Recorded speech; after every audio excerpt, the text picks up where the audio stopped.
Good morning. My name is Aarti Gupta and you're watching my YouTube channel Education for Kids. Today's topic is from the or word then and now for class 7 and the chapter 2, and the chapter name is the atmosphere.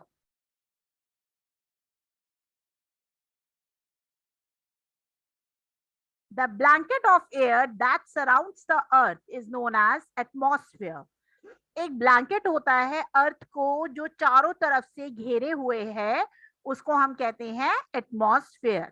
The atmosphere x tends more than 1000 kilometre above the earth surface. और जो atmosphere है वो कितने kilometre, 1000 kilometre above है earth surface के. It is held in a place by the earth force of gravity. और वो वहां पर क्यों है? Because of gravity. Composition of atmosphere, कि एटमॉस्फेयर किस किस चीज से बना है. Air which makes up the atmosphere is a mixture of several gases. जो हवा है वो एटमॉस्फेयर की मिक्सचर है अलग अलग गैसेस का. Nitrogen makes up about 78% and oxygen about 21 of the total volume of the atmosphere.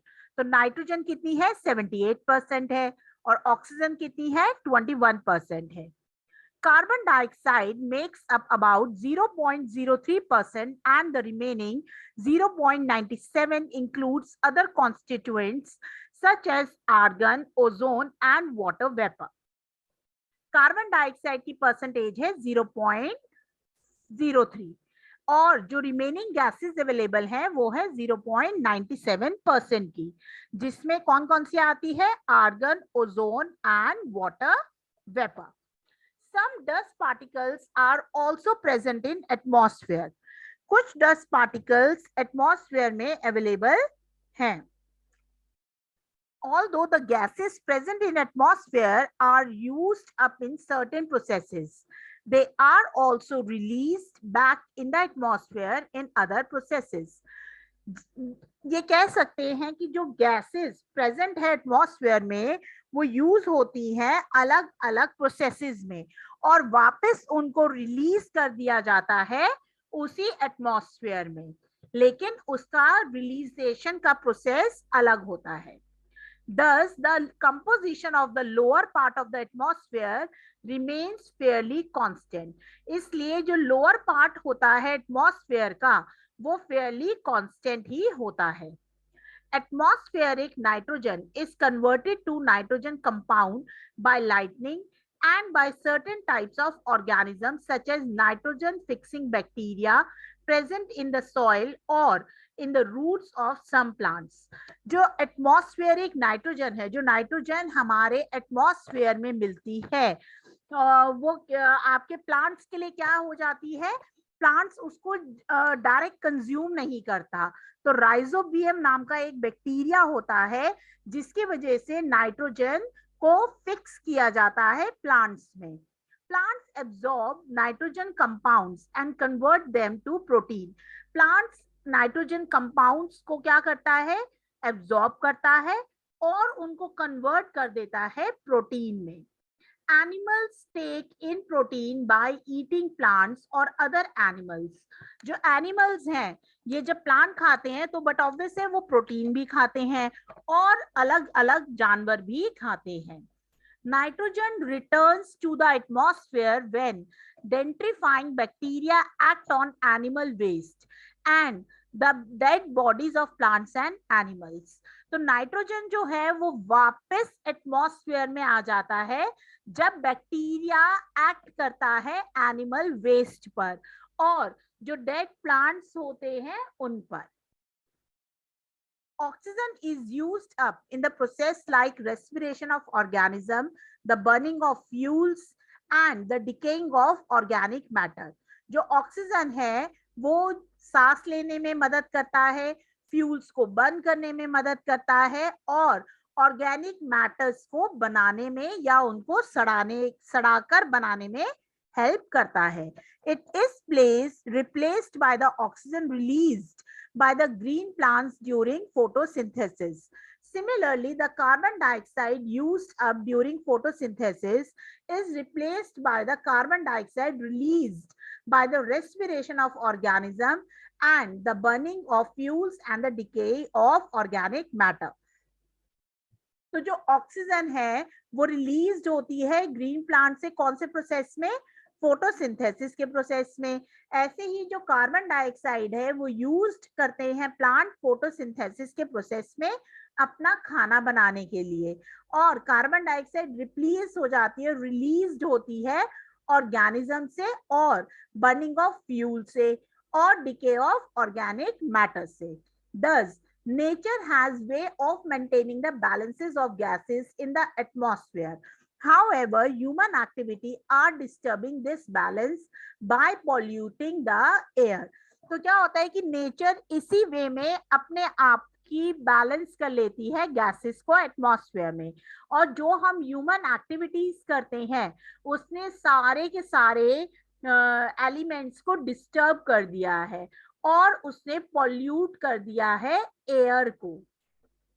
Air pollution, any undesirable change in the composition of air is known as air pollution.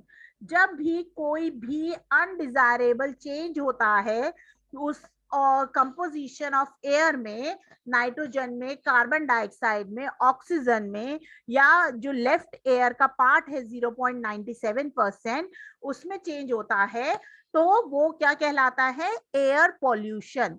This may happen if the process regulating the composition of air are disturbed or if harmful substances are added to the air.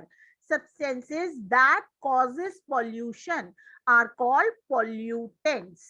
वो substance जिसकी वजह से pollution होता है वो क्या कहलाते हैं? Pollutant. In cities and industrial areas, automobiles and factories are the chief polluting agent. जो इंडस्ट्रीज, सिटीज और इंडस्ट्रीज एरियाज हैं उसमें जो ऑटोमोबाइल्स और फैक्ट्रीज हैं वो क्या है? आपके चीफ पॉल्यूटिंग एजेंट्स हैं। They emit large amount of gases such as carbon dioxide, carbon monoxide और sulfur dioxide. तो जो वो बहुत बहुत ज्यादा अमाउंट में गैसेस को रिलीज करते हैं, जैसे कार्बन डाइऑक्साइड की गैस, कार्बन मोनोऑक्साइड की गैस और सल्फर डाइऑक्साइड की gas. They also emit solid pollutant such as unburned carbon particles from fuels. Some of the emitted substances such as carbon monoxide, sulfur dioxide and compounds of poisonous metal like lead are harmful for us. तो यहाँ पर जो solid particles हैं, pollutants हैं, वो unburn carbon particles जो fuel से निकलते हैं उसको एमिट करते हैं, और बहुत सारी सब्सटेंसेस को एमिट करते हैं जिसमें कार्बन मोनोऑक्साइड, सल्फर डाइऑक्साइड और भी बहुत सारे कंपाउंड्स हैं जो पॉइजनस मेटल के हैं, जैसे लेड, जो हमारे लिए क्या है? बहुत ज्यादा हार्मफुल है। Natural agents may also cause pollution. Volcanoes, for example, release huge amount of dust, ash and poisonous gases into atmosphere. सिर्फ ह्यूमन एक्टिविटी की वजह से ही पॉल्यूशन नहीं फैल रहा, नेचुरल एजेंट्स भी आपके पॉल्यूशंस को फैला रहे हैं, जैसे volcanoes. The layer of atmosphere, अब क्या क्या लेयर होती है एटमॉस्फेयर में? On the basis of composition, temperature and other properties, the atmosphere may be divided into 5 layers. तो atmosphere कितनी layer में divide है? 5 layer में divide है। Starting from the bottom, the layers are called troposphere, stratosphere, mesosphere, thermosphere and exosphere. तो यहाँ पर ये 5 हैं, troposphere, stratosphere, mesosphere, thermosphere and exosphere. However, the boundaries between these layers are neither fixed nor well defined. The layer overlap and vary in thickness. ना ही इन layers की boundaries defined है और ना ही इनकी thickness defined होती है। Troposphere, first layer, the lowest and densest layer of the atmosphere is known as troposphere. तो lowest और densest है layer ये, जो क्या कहलाती है आपकी troposphere. About 3/4 of the mass of the atmosphere is continued with this layer. और जो 3/4 है mass, यहाँ से ये layer start होती है. The extent of this layer is 18 kilometer above the equator, but only 8 kilometer above the two poles. तो यहाँ पर जो ये लेयर है एक्सटेंड करती है 18 किलोमीटर इक्वेटर के अबव, लेकिन 8 किलोमीटर ही अबव है ये दोनों पोल्स के. The troposphere act like a blanket. It prevents day from being very hot and nights from being very cold. तो ट्रोपोस्फेयर क्या करती है, जैसे आप रात को अगर आपको ठंड लग रही होती है तो ब्लैंकेट लेते हैं या चादर लेते हैं, तो ट्रोपोस्फेयर भी एक ब्लैंकेट की तरह एक्ट करती है. ना डेज को बहुत ज्यादा गर्म नहीं होने देती और नाइट्स को बहुत ज्यादा ठंडा नहीं होने देती. Within the troposphere the temperature decreases as we move up. जैसे जैसे हम ऊपर जाएंगे, ट्रोपोस्फेयर की लेयर के ऊपर जाएंगे, तभी टेम्परेचर क्या होगा, कम. Most of the water vapor, clouds and dust particles of the atmosphere found in this layer. तो जितने भी आपको वाटर वेपर हैं, क्लाउड्स है, डस्ट पार्टिकल्स हैं, ये सारे ट्रोपोस्फेयर की लेयर में ही मिलते हैं. The troposphere gets its name from the Greek word tropos, which means turning. यहाँ पे troposphere word Greek word से लिया गया है, जिसका मतलब होता है turning. This is because all the weather changes that we experience take in this place. The upper limit of the troposphere is marked by the tropopause, where the general decrease in temperature with altitude stop. तो क्या होता है कि यहाँ पर जितने भी weather changes होते हैं हमारे, उनको एक्सपीरियंस किया जाता है. और जो अपर लिमिट होती है ट्रोपोस्फेयर की, उसको मार्क किया गया है ट्रोपोपॉज के से, और ये जनरल डिक्रीज हो जाता है टेम्परेचर में जैसे ऑल्टीट्यूड स्टॉप होता है. Now the second layer is stratosphere. अगर आप इस डायग्राम में देखेंगे तो ट्रोपोस्फेयर ये रही, माउंट एवरेस्ट की हाइट 8848 किलोमीटर है, जो सबसे ऊंचा है. उससे भी ऊंचा है 8 किलोमीटर से 18 किलोमीटर तक ट्रोपोस्फेयर है. उसके बाद आपका चालू हो जाता है stratosphere. The stratosphere lies above the troposphere and extends to about 50 kilometer above the earth surface. तो 50 kilometre above the earth surface में क्या मिलता है हमें, stratosphere. A part of stratosphere is known as ozone sphere. तो जो ये part of sphere है उसको क्या बोलते हैं, ozone sphere.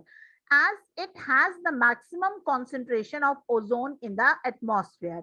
Ozone protects us by absorbing the harmful ultraviolet rays of the sun. और ओजोन हमारी किस काम आती है, हमारे जो सन की रेज आती है डायरेक्ट, उससे प्रोटेक्ट करने में हमारी ओजोन लेयर काम आती है. और सन से कौन सी रेज आती है, ultraviolet rays. The ozonosphere becomes quite warm by absorbing these layer. But obvious है, अगर सन की रेज आ रही है और ये ओजोन लेयर उसे एब्जॉर्ब कर रही है, तो बट ऑब्वियस ये गर्म हो जाएगी. Now the third is mesosphere. The mesosphere lies above the stratosphere. It extends about 80 kilometer above the earth surface. तो हमने पढ़ा 8 से 18 किलोमीटर ये अबव होता है. फिर हमने पढ़ा 0 से 50 किलोमीटर अबव होता है. अब हमने पढ़ा 0 से 80 किलोमीटर अबव मीसोस्फीयर होता है. In this layer the temperature decreases with the altitude. जैसे जैसे हाइट बढ़ती जाएगी वैसे वैसे टेम्परेचर क्या होगा, गिरता जाएगा, डिक्रीज होता जाएगा. And falls as low as -85 degree. और कितना ज्यादा डिक्रीज होगा, -85 degree Celsius. Meteors entering the atmosphere usually burn up in the mesosphere. तो जो मेट्रोज हमारी अर्थ सरफेस में एंटर करते हैं वो जनरली बर्न हो जाते हैं मीसोस्फीयर में ही. Now the fourth is thermosphere. Above the mesosphere lies the thermosphere, which extends to a height about 450 kilometer above the earth surface. अब 80 किलोमीटर के बाद 450 किलोमीटर अर्थ सरफेस से ये होती है. The temperature rises rapidly with the altitude in this air. Temperature क्या हो जाता है, बहुत जल्दी राइज हो जाता है as a height. Exosphere. The outermost layer of the atmosphere is called exosphere. Exosphere क्या होती है, आपकी outermost layer होती है, और यहाँ पर क्या मिलते हैं आपके satellites. The upper reach of this layer merge with outer space. The temperature in the exosphere is very high. Exosphere में temperature सबसे ज्यादा होता है. There is a layer in the atmosphere in which the molecules of the atmospheric gases are broken into charged particles called ions. तो जो atmosphere के होता है, एक लेयर होती है जिसमें जो मॉलिक्यूल्स होते हैं वो एटमॉस्फेरिक गैसेस में ब्रोक हो जाते हैं, टूट जाते हैं और चार्ज हो जाते हैं, जिन पार्टिकल्स को हम क्या कहते हैं, ions.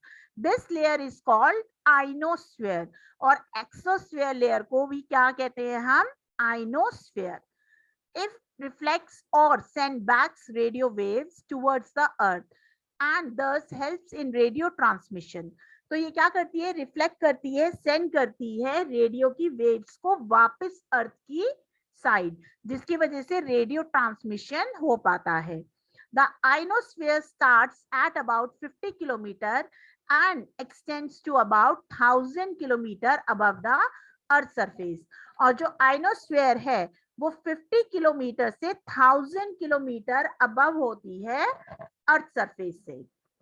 Weather and climate. Weather हमारे शॉर्ट पीरियड के लिए होता है और क्लाइमेट हमारे बहुत लंबे टाइम के लिए होता है. The term weather means the state of atmosphere at a particular place at a particular time. तो जो वेदर होता है उस पर्टिकुलर प्लेस का पर्टिकुलर टाइम पर होता है. It includes information on weather elements such as temperature, air pressure, winds, humidity, clouds covers and rainfall. तो ये इंफॉर्मेशन किसके बारे में देता है, हमारे वेदर एलिमेंट्स के बारे में, जैसे टेम्परेचर क्या है, एयर का प्रेशर क्या है, विंड कितनी तेज है, कम है, ह्यूमिडिटी कितनी है, क्लाउड्स कवर कितने हैं और रेनफॉल कितनी हुई है. We usually get information about the weather from weather reports and forecasting published in newspaper और broadcast over radio and television. तो हमें जनरली इंफॉर्मेशन वेदर फोरकास्ट की रेडियो, टेलीविजन और न्यूज़पेपर से मिलती है. Weather forecasts are particularly helpful as they warn us in advance about approaching storms and heavy rains. तो weather forecast हमारे लिए क्यों important है, क्योंकि हमें एडवांस में ही पता लग जाता है कि कहाँ पे बहुत ज्यादा बारिश होने वाली है या कहाँ पे बहुत ज्यादा स्टॉर्म आने वाला है. This enables us to take precautions. और इसकी वजह से हम क्या ले पाते हैं, प्रिकॉशंस ले पाते हैं. अगर हमें पता है जहां पर हम जा रहे हैं, जिस रीजन में जा रहे हैं वहां पे बहुत ज्यादा बारिश होगी या स्टॉर्म्स आएंगे, तो हम उस प्लेस में जाने में अवॉइड करेंगे. The climate. The climate of a place is the average weather of the place. जो climate होता है average weather होता है उस जगह का. In other words, climate is the regular pattern of weather condition at a place over a period of time. तो जो climate होता है वो एक regular pattern होता है weather condition का उस place पे over a period of time के लिए. Let us now learn about some of the elements that determine weather and climate. अब हम कुछ elements के बारे में पढ़ते हैं जो weather और climates को define करेंगे. Air का temperature. The sun is the chief source of heat and light for the earth. जो sun है वो chief source है किसका, heat और light का earth के लिए. It radiates or sends out energy in all directions. Being far away from the sun, the earth receives only a very small fraction of its energy. The solar energy received by the earth is called incoming solar radiation और insolation. जो भी solar energy वो receive कर रही है अर्थ से, अर्थ पर, तो वो क्या होती है आपकी इनकमिंग और सोलर रेडिएशन और insolation. The energy that reaches the earth passes through the atmosphere before reaching the earth surface। जो एनर्जी हमारी अर्थ पर आ रही है उससे पहले वो कहां से पास होती हुई आती है, एटमॉस्फेयर से। but it heats up the atmosphere only slightly. The Earth's surface, however, gets heated on absorbing this energy। तो क्या होता है कि जो एनर्जी आ रही है उसके वजह से एटमॉस्फेयर बहुत थोड़ा सा ही गर्म होता है, लेकिन जो अर्थ की सरफेस है वो क्या करती है, इस एनर्जी को एब्जॉर्ब करती है और गर्म हो जाती है। The heated surface then starts radiating heat। और क्या होता है जब सरफेस हीट हो जाती है तो वो वापस उस हीट को बाहर फेंकती है। The air around us is heated by this radiation। और उसकी वजह से क्या होता है कि जो एयर आसपास की होती है या जो अर्थ पे एयर प्रेजेंट होती है वो भी क्या होने लग जाती है, गर्म। We use special thermometers to measure air temperature. The scale mostly common used to measure air temperature is Celsius scale, named after its inventor Andreas Celsius. It is also called the centigrade scale. The unit is written as degree Celsius. On this scale, the freezing point of water is taken as 0 degree, while its boiling point is taken at 100 degree Celsius. हम ये science में भी पढ़ेंगे, हमारे 3 होते हैं, kelvin, Celsius and Fahrenheit. तो उसमें जो सेल्सियस स्केल है वो एयर के टेम्परेचर को मेजर करने के लिए यूज होता है। और इसका इन्वेंटर कौन था, एंड्रियस सेल्सियस, इसलिए इसको कहा गया। और ये जो सेल्सियस है सेंटीग्रेडेड स्केल भी कहा गया। इसका यूनिट हम लिखते हैं डिग्री सेल्सियस में। जो फ्रीजिंग पॉइंट है उसको लिया गया 0 डिग्री और जो बॉइलिंग पॉइंट था उसको लिया गया 100 degree. The heating of the atmosphere has important consequences. For example, the warm air near the Earth's surface expands, become lighter and rises. As it rises, it gradually gets cooled. The cool air being heavy sinks down. Thus, as warm air rises from the surface, cool air from above comes down to replace it. This results in a cyclic movement of air near the earth surface. तो क्या होता है कि जो गर्म हवा होती है वो लाइटर होती है और इसलिए जल्दी राइज कर लेती है। जब भी हम खाना बनाते हैं या कोई चीज को जलाते हैं तो जो आपकी हवा होती है, गैस होती है, वो क्या होती है, लाइट हो जाती है, जिसकी वजह से धुआं जल्दी से ऊपर उड़ने लगता है और उसकी जगह क्या आने लग जाती है, ठंडी हवाएं अपनी जगह लेने लग जाती है। और यही रिजल्ट करता है क्या, साइक्लिक मूवमेंट हवा में अर्थ सरफेस के पास। अगर आप यहाँ पे देखेंगे एग्जाम्पल, तो यहाँ पर जो राइज हो रही है वो वार्म एयर ऊपर जा रही है, जिसकी वजह से जो कूल एयर है वो राइज एयर की जगह ले रही है। वेरिएशन इन टेम्परेचर, कि कैसे टेम्परेचर में वेरिएशन होता है, अलग अलग होते हैं। The temperature at a particular place does not remain constant. It varies with the time of the day and time of year. You haven't learned in the previous class that this is because of variation in the inclination of sun rays and the duration of sunlight. तो क्या होता है, जो temperature होता है particular place का वो हमेशा सेम नहीं रहता, वो वेरी करता है। डे में अलग टाइम होता है, नाइट में अलग होता है, और इवन ईयर में भी अलग टाइम्स होते हैं। और आपने प्रीवियस चैप्टर में पढ़ा है कि जो वेरिएशन है वो किसकी वजह से है, सन रेज के इंक्लाइनेशन की वजह से, या जो सन की ड्यूरेशन है सनलाइट की उसकी वजह से। The maximum and the minimum temperature recorded at the place on a particular day can be used to calculate the mean or average temperature for that day. तो जो मैक्सिमम और मिनिमम टेम्परेचर रिकॉर्ड करते हैं हम particular place का, उससे हम calculate कर सकते हैं मीन और एवरेज टेम्परेचर उस डे का। For example suppose maximum temperature उस डे का था 36 और 24, डिवाइड करा हमने, इसका सम करा और उसको डिवाइड करेंगे 2 से, तो रिजल्ट क्या आएगा हमारा 30, which is the mean temperature of that place. तो वो क्या बन जाएगा, मीन टेम्परेचर बन जाएगा उस जगह का। Similarly one may calculate the mean monthly and mean annual temperature. The difference between the maximum and minimum temperature gives the range of temperature. Maximum और minimum range हमने मैथ्स में पढ़ा था कि मैक्सिमम से मिनिमम को हम माइनस करेंगे तो हमारी क्या निकल जाएगी, रेंज निकल जाएगी।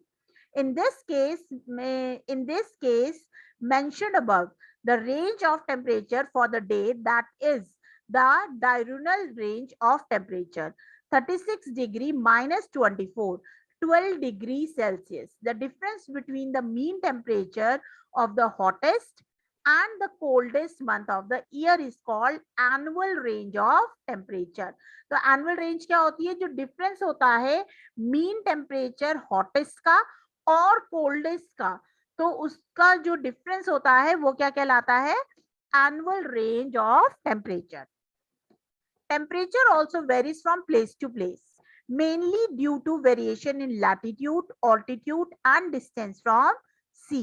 तो जो आपका टेम्परेचर है वो वेरी करता है प्लेस टू प्लेस। कैसे कि उसका ऑल्टीट्यूड क्या है, कि वो हायर कितना है, लोअर कितना है, और उसका डिस्टेंस कितना है सी से। The higher the latitude of a place the lower is the temperature. जितना ज्यादा हाइट पर होगा उतना ज्यादा टेम्परेचर क्या होगा, लो होगा। जितना ज्यादा जगह हाइट पर नहीं होगी उतना ज्यादा टेम्परेचर क्या होगा, ज्यादा होगा। The greater the distance of a place from the sea, the higher is the range of temperature. जितना ज्यादा दूर होगा सी से उतना ज्यादा टेम्परेचर क्या होगा, गर्म होगा। Greenhouse effect and global warming. You know that solar energy heats up Earth's surface. Once heated, the Earth's surface radiates heat. Much of this radiated heat is reflected towards the Earth, mainly by the carbon dioxide present in the atmosphere. तो क्या होता है कि जब solar energy अर्थ की surface को heat करती है और जो ये हीटेड सरफेस होती है वो रेडिएट करती है हीट को, और जो हीट होती है, रेडिएटेड हीट होती है, वो वापस रिफ्लेक्ट करती है अर्थ को। किसकी वजह से, कार्बन डाइऑक्साइड की प्रेजेंस की वजह से। As a result the heats get trap, और जिसकी वजह से क्या होता है, जो हीट है वो क्या हो जाती है, ट्रैप हो जाती है। This affects is similar to heating of green house, hence it is known as green house effect. ये क्या होता है कि एक ग्रीन हाउस को गर्म करने के समान हो जाना, इसलिए क्या हो जाती है, इसको क्या कहते हैं हम, green house effect. Without this trapping of heat, the earth would have been so cold at night that we could not have survived on it. अगर ये ट्रैपिंग ऑफ हीट ना हो तो क्या होगा कि अर्थ का टेम्परेचर रात को बहुत ज्यादा ठंडा हो जाएगा, जिसकी वजह से ह्यूमन बीइंग्स और ऑर्गेनिज्म सर्वाइव नहीं कर पाएंगे। You know that green plants absorb carbon dioxide and release oxygen during photosynthesis. However, as the human population is growing, we are cutting down more and more trees for wood. तो जैसे जैसे plant अपना खाना बनाता है वैसे वैसे वो कार्बन डाइऑक्साइड को एब्जॉर्ब करता है और ऑक्सीजन को रिलीज करता है। किस प्रोसेस में, फोटोसिंथेसिस के प्रोसेस में। लेकिन जैसे जैसे ह्यूमन पॉपुलेशन बढ़ती जा रही है तो लोग क्या करने लग गए हैं, पेड़ों को ज्यादा से ज्यादा काटने लग गए हैं लकड़ी के लिए। We are clearing forests to use the land for buildings and agriculture. तो हम फॉरेस्ट को किस वजह से क्लियर कर रहे हैं, बिल्डिंग्स बनाने के लिए और एग्रीकल्चर करने के लिए। और factories and vehicles are emitting more carbon dioxide than over before. और हमारे जो कार्स हैं, व्हीकल्स हैं, फैक्ट्रीज हैं, ज्यादा से ज्यादा कार्बन डाइऑक्साइड प्रोड्यूस कर रहे हैं. In other words, we are increasing the emission of carbon dioxide, but reducing the number of trees. हम कार्बन डाइऑक्साइड तो बढ़ा रहे हैं एटमॉस्फेयर में, लेकिन हम जो ट्रीज हैं उनको कट करते जा रहे हैं, जिसकी वजह से क्या होगा, ऑक्सीजन लेवल कम होगा. This is gradually increase the amount of carbon dioxide in air. As a result, the greenhouse effect is increasing gradually, causes global temperature to rise. और जिसकी वजह से क्या होगा, ग्रीन हाउस इफेक्ट इंक्रीज होगा धीरे धीरे, और ग्लोबल टेम्परेचर क्या होगा, बढ़ना शुरू हो जाएगा. आज चल रहा है 2022, लेकिन अगर हम 19 पीरियड देखें, जैसे 1901 देखें या 1984 देखें या 1999 देखें या 1989 देखें या कोई भी 90s का पीरियड देखें, तो तब उस समय इतनी ज्यादा गर्मी नहीं होती थी. अब टेम्परेचर 35-40 डिग्री पहुंच जाता है. उस समय मैक्सिमम टेम्परेचर 30 डिग्री रहता होगा. This is known as global warming, और इसी को हम क्या कहते हैं, global warming. It is feared that continued global warming may cause much of the polar ice to melt. If that happens, the water level of the oceans will rise, and many islands and coastal areas will be get submerged. तो क्या होगा, जैसे जैसे temperature increase करेगा, वैसे वैसे glaciers जो हैं आइस मेल्ट होने लग जाएंगी पोलर साइड से, और उसकी वजह से क्या होगा, ओशन सी का लेवल बढ़ जाएगा, जिसकी वजह से जितने भी आइलैंड्स हैं, अंडमान निकोबार आइलैंड और दमन एंड दीव्स एंड ऑल, ये सारे के सारे क्या होंगे, पानी के अंदर खत्म हो जाएंगे. Atmospheric pressure and wind. Like all things around us, air has weight. Although air weighs very light, the weight of all the air in the atmosphere is huge. This huge weight pushes down on Earth's surface, but fortunately, it is spread over a large area. तो क्या होता है कि air के पास wait होता है, although air के पास wait है, लेकिन वो कितना है, बहुत कम है. लेकिन जो वेट है वो एटमॉस्फेयर में बहुत ही ज्यादा है, जिसकी वजह से क्या हो गया है कि जो ह्यूज वेट है वो पुश करता है अर्थ की सरफेस को. लेकिन फॉर्चुनेटली ये सारे बहुत सारे, अर्थ कितनी बड़ी है तो सारे लार्ज एरिया में ये फैल जाता है. The weight of the atmosphere pushing down on a unit area of the earth surface is called atmospheric pressure. और जो ये वेट है एटमॉस्फेयर का, अर्थ की सरफेस को थोड़ा सा पुश डाउन करता है, और इसी को क्या कहते हैं, एटमॉस्फेरिक प्रेशर होना. Atmospheric pressure is measured with the help of barometer. और जो एटमॉस्फेयर में जो प्रेशर है उसको मेजर कौन करता है, बैरोमीटर.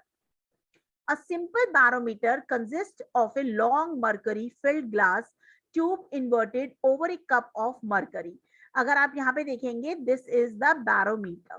So atmospheric pressure को ये मेजर कर रहा है.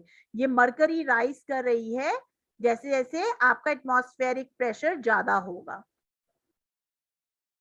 The pressure of air on the mercury in the cup pushes up the mercury in the tube. Atmospheric pressure is measured in the term of height of the mercury column. जैसे जैसे atmospheric pressure ज्यादा होगा, वैसे वैसे mercury क्या करेगी, temperature को race, pressures को रेस करना स्टार्ट कर देगी. At sea level, atmospheric pressure is about 1 kg per square centimeter. This pressure supports a column of mercury 760 mm high. The atmospheric is dense near the earth's surface. As one climbs higher, the air becomes less dense and exert less pressure.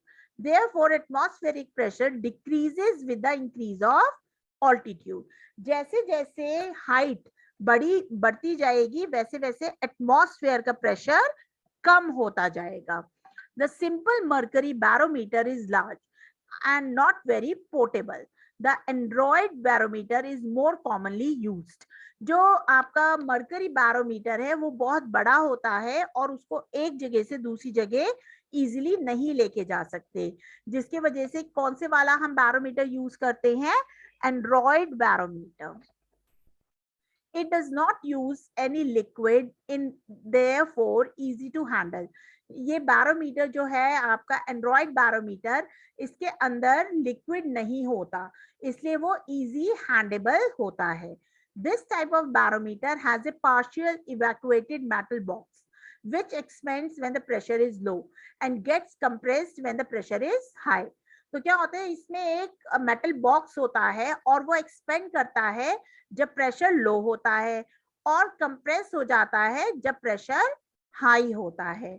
The box is connected to a pointer that moves over a scale to indicate the atmospheric pressure. और जो box है आपका वो किसमें होता है? एक आपके पॉइंटर बना हुआ होता है जिससे स्केल मूव करता है और इंडिकेट करता है एटमॉस्फेयर के प्रेशर को. Permanent pressures belt. Air pressure varies with temperature. Air when heated expands and become less dense. Hot air become lighter, rises or flow upwards. Air का प्रेशर डिफरेंट होता है टेम्परेचर के according. Air heat जब होती है तो expand करती है और लेस डेंस हो जाती है, और जब हॉट एयर होती है तो वो लाइट होती है और राइज हो जाती है और ऊपर की साइड जाती है.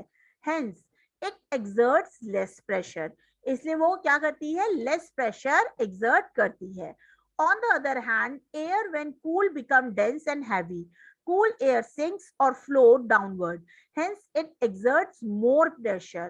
हमने पढ़ा है कि जब हवा गर्म होती है तो वो लाइट हो जाती है और ऊपर जाती है, लेकिन जब हवा ठंडी होती है तो वो प्रेशर ज्यादा क्रिएट करती है क्योंकि वो हैवी हो जाती है और डेंस हो जाती है.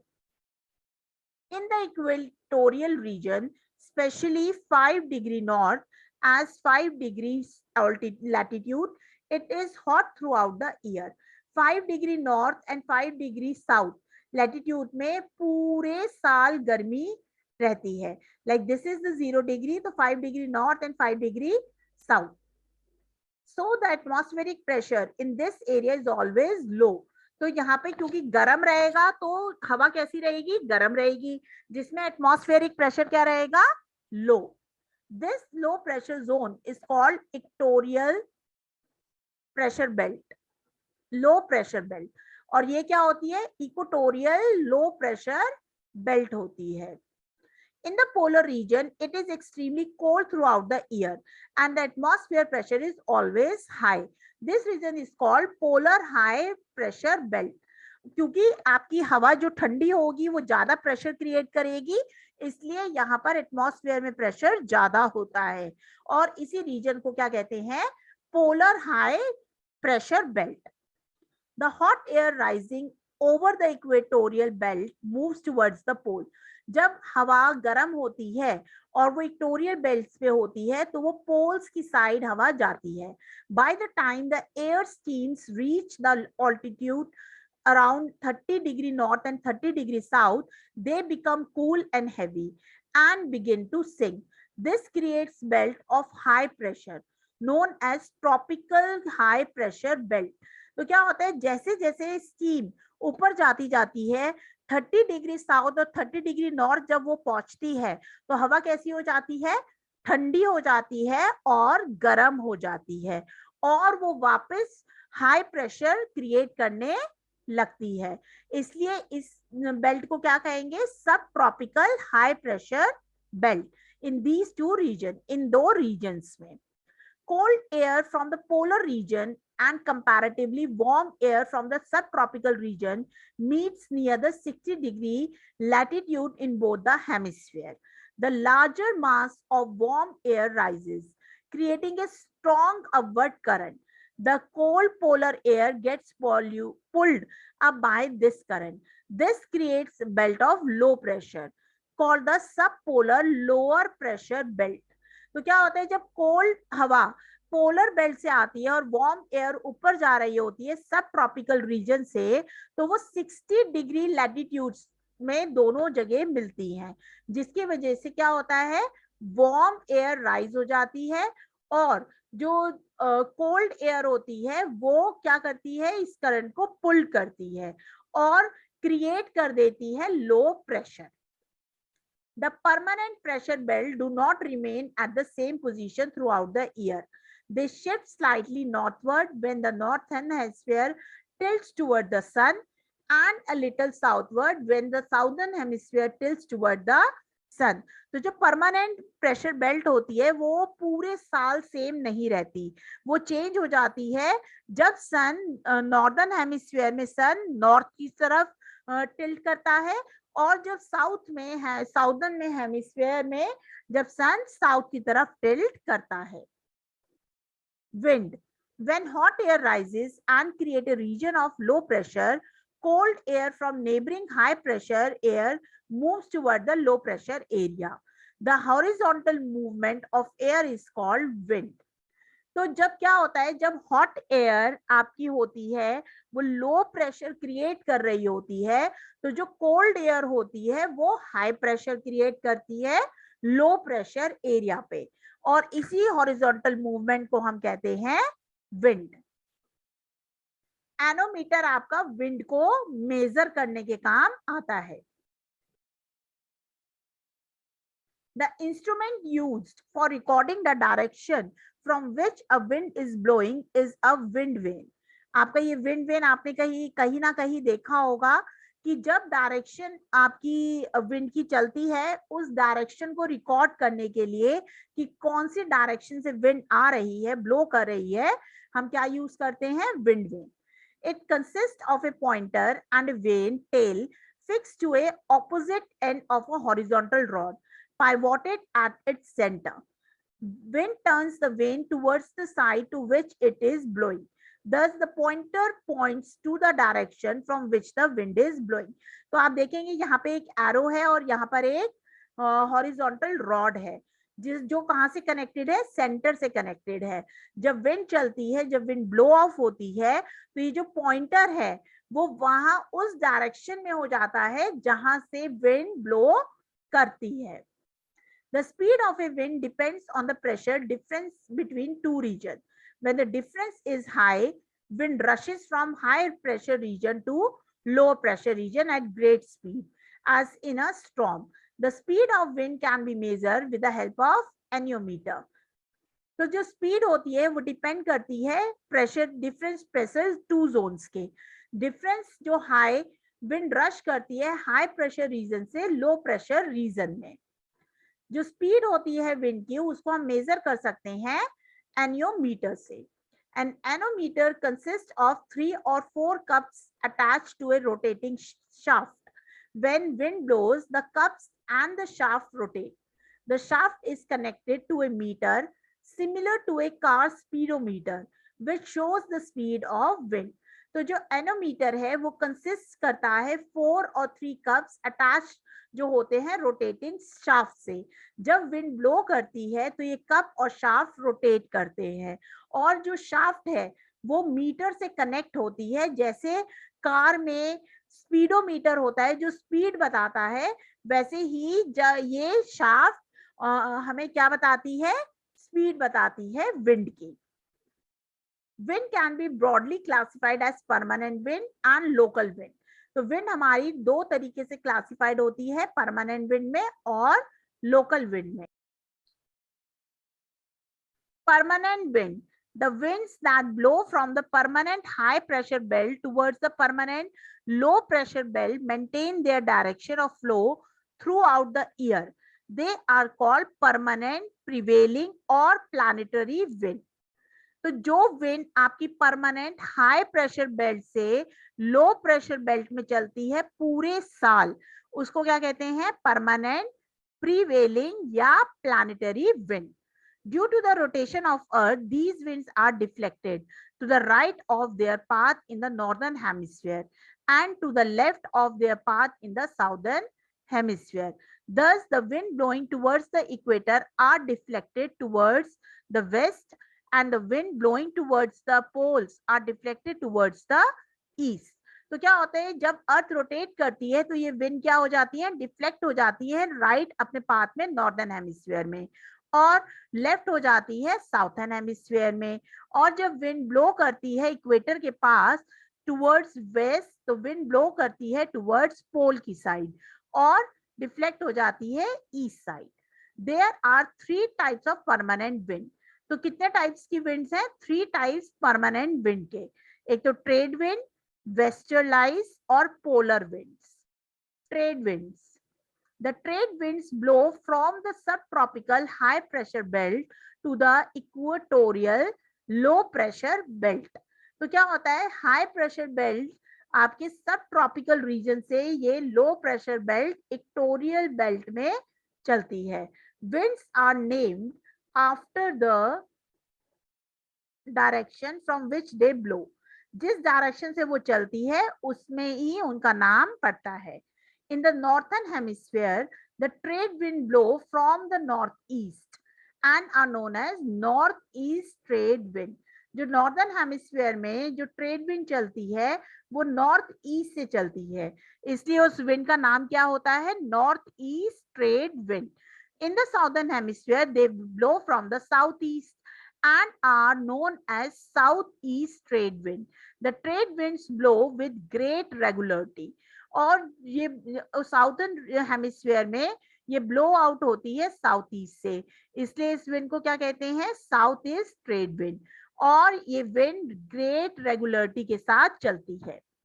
वेस्टर्लाइज, the wind blowing from the subtropical high pressure belt to the subtropical low pressure belt are known as the westerlies, as they blow from somewhat westerly direction in both the hemisphere। इनका नाम ये क्यों पड़ा, क्योंकि ये west direction से दोनों hemisphere में चलती है। The westerlies blow from the southwest in the northern hemisphere and from the northwest in the southern hemisphere। और जो वेस्टर्लाइज है वो नॉर्दर्न हेमिस्फीयर में साउथ वेस्ट से आती है और साउदर्न हेमिस्फीयर में नॉर्थ वेस्ट से चलती है। Since these winds originated in the warm tropical region and blow towards cooler region, they are experienced as warm wind. They are not, however, as regular as the trade winds. तो ये वाली winds जो originate होती है वो tropical region से originate होती है और कूलर रीजन की साइड चलती हैं, इसलिए ये कैसी विंड होती है, वार्म विंड होती है, न ज्यादा ठंडी न ज्यादा गर्म। हाउएवर ये ट्रेड विंड्स की तरह रेगुलर नहीं होती। Polar wind, the polar wind blow from the polar high pressure belt to subtropical low pressure belt। तो पोलर विंड्स कहां से चलती है, हाई प्रेशर बेल्ट से सब पोलर लो प्रेशर बेल्ट पे। They are known as polar easterlies because they blow from somewhat easterly direction. तो ये कहा, इसका नाम ऐसे क्यों पड़ा, क्योंकि ये समवॉट ईस्ट डायरेक्शन से चलती हैं। They blow from the north east in the northern hemisphere and from the southeast in the southern hemisphere. Since these winds originate in the polar region, they are extremely cold. North east में ये northern hemisphere में चलती हैं, south east से southern hemisphere में। क्योंकि ये polar region से ओरिजिनेट होती है इसलिए बहुत ज्यादा ठंडी होती हैं। Local wind, wind that arise due to local or regional change in temperature or pressure are known as local wind। जो wind टेम्परेचर और रीजनल वेदर चेंज की वजह से चलती है उसको क्या कहते हैं, local wind. They affect small area for short period of time. ये बहुत ही ज्यादा स्मॉल एरिया को अफेक्ट करती है बहुत शॉर्ट पीरियड टाइम में। Some local wind like land and sea breeze and monsoon are periodic for a fixed period which may be a day or a season. They blow in a particular direction. But unlike prevailing wave, they do not always blow in the same direction. Prevailing wave की तरह ये हमेशा same direction में blow नहीं करती। कुछ local winds जैसे land breeze और sea breeze और मॉनसून ये कौन सी होती है, पीरियोडिक होती है और फिक्स पीरियड के लिए मे बी ये सीजन में ब्लो करती है पर्टिकुलर डायरेक्शन में. Land and sea breeze. Water takes longer than land to get heated and to cool down. During the day, the land therefore becomes hotter than sea. The air above the land becomes hot and rises, leading to low pressure over the land. तो water ज्यादा time लगाता है land से गर्म होने में और ठंडा होने में. दिन के समय जो लैंड होती है वो क्या हो जाती है, ज्यादा गर्म हो जाती है सी से. इसलिए जो लैंड पर जो हवा होती है वो क्या करती है, मूव करती है लो प्रेशर जोन में. Since the air above the sea cooler, the pressure above the sea is higher. क्योंकि जो सी है, सी की हवा कैसी है, ठंडी है, इसलिए सी पर प्रेशर कहता है हाई है. So the cooler air from the sea moves toward the land during the day. क्योंकि land breeze है तो आपकी कैसे होगी, this breeze is known as sea breeze. हम दिन में देख पाते हैं, तो हम क्या देखते हैं दिन में कि जो आपकी cool air है sea से आती है land पर, brings down the temperature in the coastal area during the day. At night, the land cools down much faster than the sea. The air gets over the sea is thus warmer and lighter. The warm air over the sea rises. So the pressure over the sea is lower than the pressure over the land. Air from the land therefore blows out towards the sea. This is known as land breeze. तो क्या होता है, रात में जो जमीन है वो जल्दी ठंडी हो जाती है सी से. उसकी वजह से जो लैंड की हवा है वो सी की हवा पे जाती है. मींस जो सी की हवा है वो लैंड पर आ रही है और लैंड की हवा सी पर जा रही है. The monsoon is a seasonal wind. It blows in a fixed direction during a particular season, but reverse its direction with a change of season. Monsoon क्या होती है, आपकी एक सीजनल विंड है जो ब्लो होती है फिक्स डायरेक्शन में पर्टिकुलर सीजन में, लेकिन ये रिवर्स डायरेक्शन में चलनी स्टार्ट हो जाती है अगर सीजन में चेंज होता है. Monsoon are like land and sea breeze on a large scale. Large scale पे मॉनसून भी होता है. They are mainly associated with southern and southeastern Asia. और ये mainly associated कहाँ से है, southern and southeast Asia से. During summer, the interior of the continent of Asia get extremely heated and a low pressure zone develop in this area. Moist wind from the high pressure zone over the Indian Oceans blow towards this zone and cause heavy rainfall in summer. तो summer season में क्या होता है कि Asia बहुत ज्यादा गर्म हो जाता है, जिसकी वजह से वहां पर लो प्रेशर जोन क्रिएट हो जाता है, और जो मॉइस्ट विंड है वो इंडियन ओशन से हाई प्रेशर ब्लो करती है इन जोन्स पे, और जिसकी वजह से क्या होता है, गर्मियों में बहुत ज्यादा बारिश. In winter, the temperature falls sharply and a high pressure zone develops over the interior of Asia. The sea remains warmer than the land, so the pressure over is much lower. As the result, cool dry winds from the interior of the continent blow towards the sea. तो सर्दियों में उल्टा होता है. सर्दियों में जो हवा होती है वो कैसी हो जाती है, ठंडी हो जाती है, जिसकी वजह से वो हाई प्रेशर क्रिएट करती है, जिसकी वजह से क्या होता है, कूल ड्राई विंड्स आपकी ब्लो आउट होने लगती है. Cyclonic wind.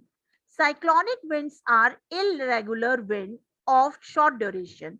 जो साइक्लोनिक विंड्स हैं वो इररेगुलर विंड्स हैं शॉर्ट ड्यूरेशन के लिए.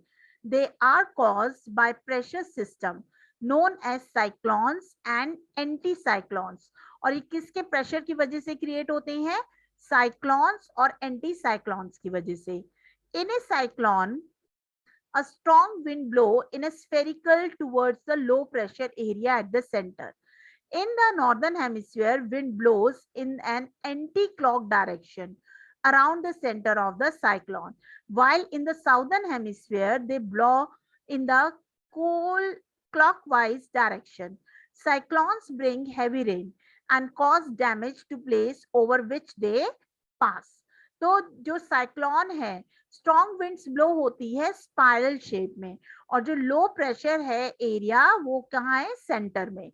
नॉर्दर्न हेमिस्फीयर में विंड ब्लो होती है एंटी क्लॉकवाइज डायरेक्शन में, जबकि जो साउदर्न हेमिस्फीयर में विंड ब्लो होती है क्लॉकवाइज डायरेक्शन में. साइक्लोन्स बहुत ज्यादा रेन लाता है और कुछ कुछ जगहों को डैमेज भी कर देता है जब वो वहां से पास होता है. In the anticyclone, gentle wind blow from the high pressure area at the center towards the surrounding low pressure area. तो एंटीसाइक्लोन में बहुत जेंटल हवा विंड ब्लो होती है जो हाई प्रेशर एरिया से सेंटर एरिया में कहां पे जाती है, लो प्रेशर एरिया से. In the northern hemisphere, wind blows in clockwise spiral away from the center of the anticyclone, while in the southern hemisphere, they blow in the anti-clockwise spiral. तो क्या होता है कि नॉर्दर्न हेमिस्फीयर में जो wind blow होती है वो क्लॉकवाइज स्पाइरल में होती है, और जो साउदर्न हेमिस्फीयर में विंड ब्लो होती है एंटी क्लॉकवाइज स्पाइरल में ब्लो होती है. Anticyclones bring stable weather and clear sky. Anticyclones stable weather होता है और क्लाउड्स कैसे होते हैं, साफ. Super cyclone 1999. The eastern coast of India is one of the most cyclone hit region of the world. Cyclones that develop over the Bay of Bengal get strikingly this region during the month of May, October and November. One such cyclone named the super cyclone hit the Odisha on 28 October 1999. तो क्या हुआ कि जो eastern coast की India में एक बहुत बड़ा सुपर साइक्लोन आया था, जो कहां से आया था, बे ऑफ बंगाल से, जिसने कौन से मंथ में हिट करा था, मई, अक्टूबर और नवंबर के मंथ में हिट करा था, और इसका नाम दिया गया था सुपर साइक्लोन, जिसने उड़ीसा में हिट करा था 28 अक्टूबर 1999 में. During the super cyclone, wind speeds reached up to 300 km per hour. These winds pushed a high wall of water onto the shores, flooding large areas along the coast. और क्या हुआ था, क्योंकि ये बहुत ज्यादा स्ट्रॉन्ग था, तो जो विंड की स्पीड थी वो कितनी थी, 300 किलोमीटर पर आवर थी, जिसने जो विंड ने पुश करा वाटर के लेवल को और शोर्स पे, और फ्लड आ गया हमारे कोस्टल रीजन्स पे. The region hit by the cyclone was inhabited mostly by poor fishermen who lived in thatched huts. Their homes were easily destroyed by the strong wind and the following flood. तो जो cyclone है उन्होंने बहुत ज्यादा जो गरीब fisherman थे उनको सबसे ज्यादा परेशान किया. क्यों? क्योंकि जो उनके घर थे वो डिस्ट्रॉय हो गए थे स्ट्रॉन्ग विंड से, और जो वहां पे फ्लड आया था उससे. More than 10,000 people and large number of domestic animals were killed.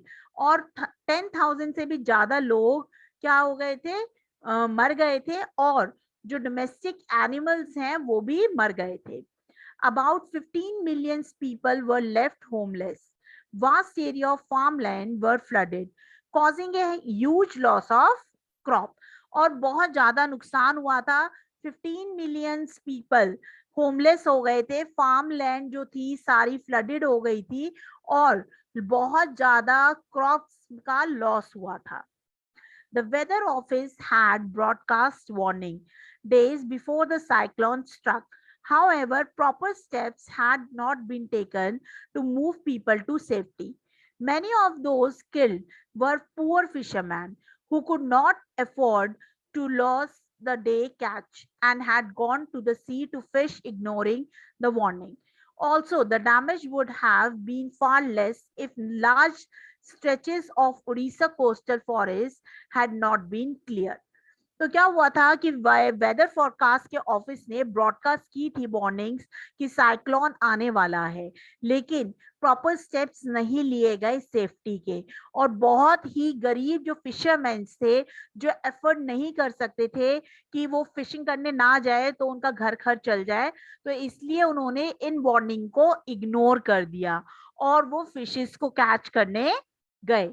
और जो डैमेज था वो इतना ज्यादा नहीं होता अगर फॉरेस्ट को काटा नहीं जाता। If you like the way as I'm teaching, so like and subscribe my YouTube channel Education for Kids. Thank you so much.